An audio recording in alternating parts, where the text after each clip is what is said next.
リュウマ頑張ってたね。Hi guys, welcome back to ThatJapanLife. If you're new here, welcome. My name is Jill. I'm a Filipino living in Tokyo and I vlog about my life in Japan.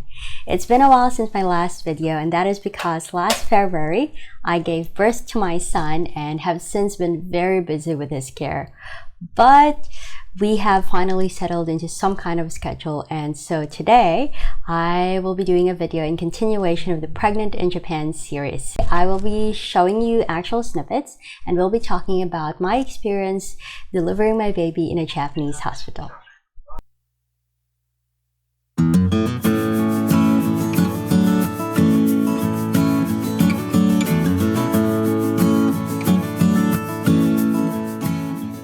It's about 1:40 p.m.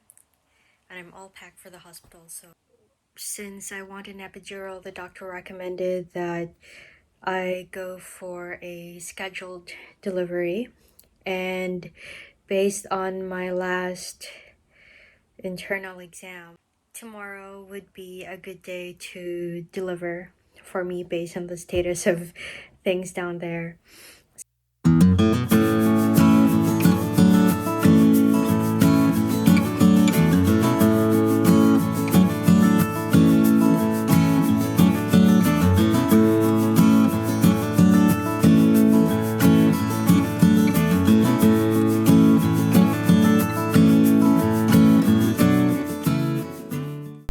Around 5 p.m. on the first day, they start inducing labor by inserting a balloon catheter. What it is it's actually a rubber tube inserted into your cervix, and then that tube is then inflated with saline. It will stay inside for up to 15 hours, and the idea is for it to put pressure on your cervix enough so that it can open it up. Also, the inflated balloon can be of different sizes. So in my case, I experienced them inserting to me a balloon that would hopefully open my cervix up to 3 cm and another one that would hopefully open my cervix up to 10 cm. And so what was that like? Let's see. A few minutes ago, they just inserted the 3 cm balloon catheter, and it was a bit uncomfortable, not really painful, more like pressure. I think it helped that the monitor was attached to my belly the whole time, so I could hear my baby's heartbeat, and that's just what I focused on. On the first night, you still get a full meal. I had a delicious dinner of pork, salad, side dishes, and soup.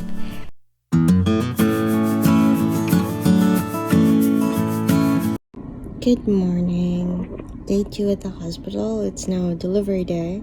The nurse just checked me a little while ago to see if the balloon is still there, and it's still there, which means that I haven't even dilated to 3 cm yet.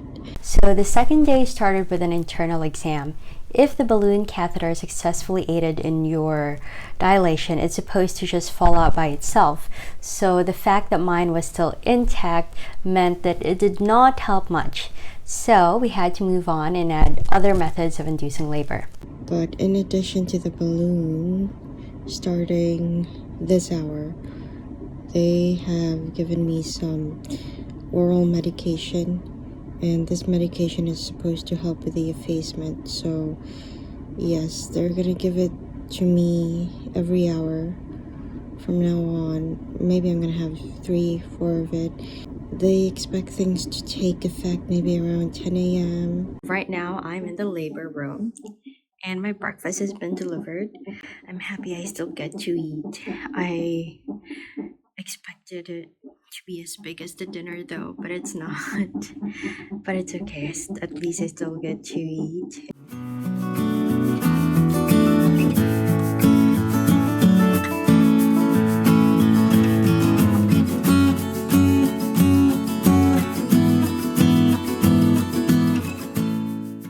And they're still monitoring me, and apparently baby hasn't really come down still, but I'm gonna have another one of those effacement medicine in a couple of minutes, and it's gonna help. And I asked the nurse if there's something I could do to help, like, walk around. I see that recommended a lot on the internet, but since they're gonna do a lot of monitoring from now on, apparently I can't move a lot.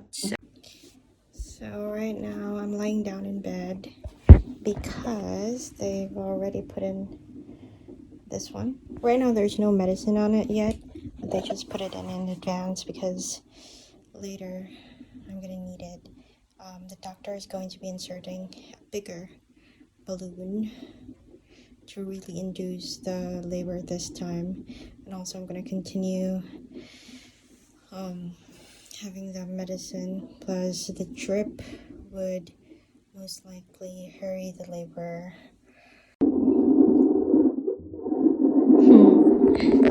That's my baby moving a lot. Can you hear? It's moving a lot. So they just inserted the second balloon. It's gonna help with opening up my cervix.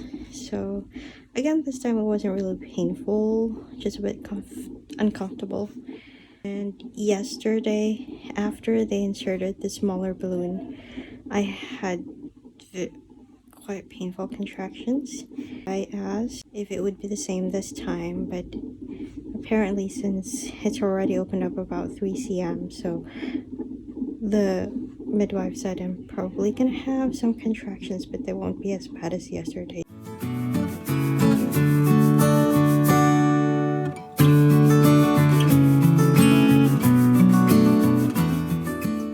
As soon as you are dilated 4 cm, you have the option to start the epidural right away or hold out until you can no longer bear the pain.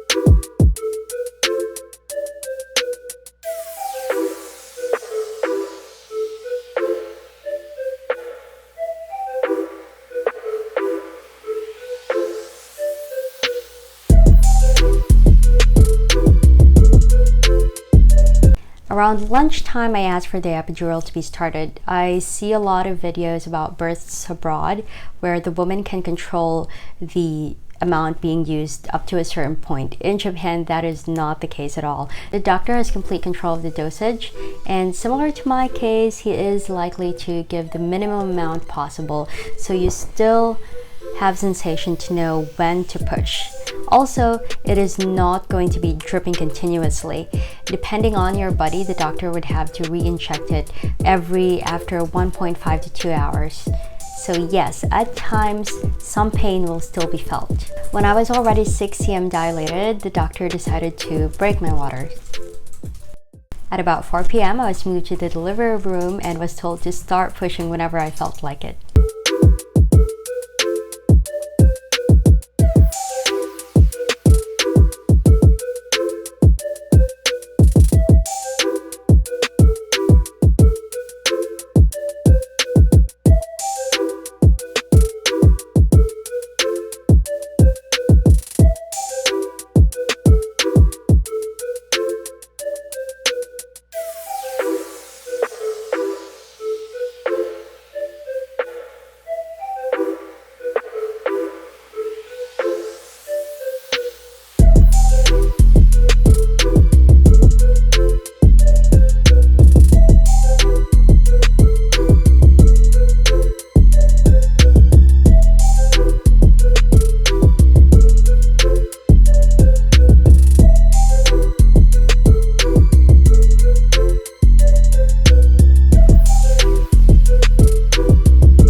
하이.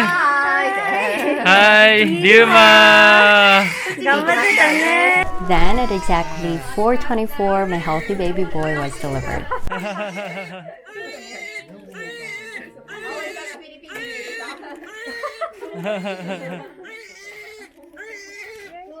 우와.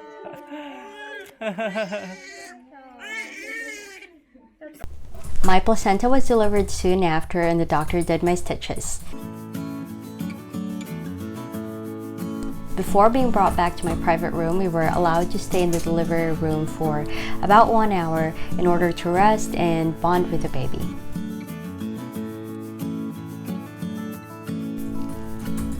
They also helped me out in breastfeeding my baby for the very first time, just a few minutes after the delivery.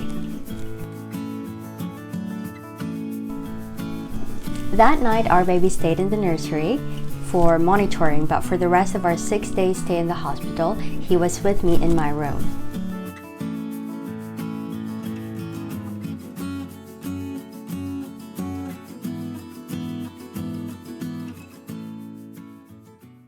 So that was my experience giving birth in a Japanese hospital. If you are also about to have your baby, congratulations and God bless in your delivery. If you have any questions at all that I might be able to answer, please don't hesitate to hit me up in the comments. And also I would love to know about your experience, how they differ from mine or how they were the same. So please write that in the comments as well.